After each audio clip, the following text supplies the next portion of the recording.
Hello friends, இன்றைக்கி நம்ம Friday snacks recipe தான் பார்க்க போகிறோம்.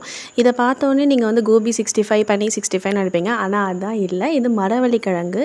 ஸோ மரவள்ளிக்கிழங்கு 65 தான் பார்க்க போகிறோம். இதை பார்த்தீங்கன்னா இந்த மாதிரி வேக வச்சு எடுத்துக்கோங்க. தோல் எல்லாத்தையும் எடுத்துகிட்டு இந்த மாதிரி குட்டி குட்டியாக கட் பண்ணிக்கோங்க. உங்களுக்கு எந்த ஷேப்பில் வேணுமோ அந்த ஷேப்பில். நான் வந்து ரெடிமேட் மிக்ஸ் தான் எடுத்திருக்கேன், பஜ்ஜி மிக்சர்.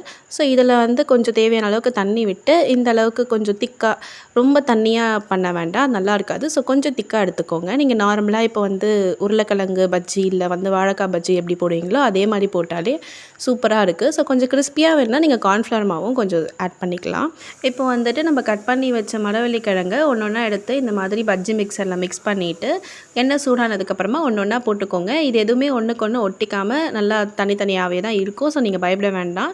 கொஞ்சம் சூடானதுக்கப்புறமா நீங்கள் இதை திருப்பி போட்டிங்கன்னா ரெண்டு பக்கமும் நல்லா கிறிஸ்பியாக கொஞ்சம் சாஃப்டாகவும் சூப்பராக வரும். மரவள்ளிக்கிழங்கு வந்து கொஞ்சம் ஹார்டாக இருக்கும் அப்படின்னா நினைக்கவே வேணாம், நிஜமாகவே அவ்வளோ சாஃப்டாக இருக்கும். ஸோ நீங்களும் ட்ரை பண்ணி பார்த்துட்டு கமெண்ட் பண்ணுங்கள், லைக் பண்ணுங்கள், ஷேர் பண்ணுங்கள், சப்ஸ்கிரைப் பண்ணுங்கள். டாடா பாய்.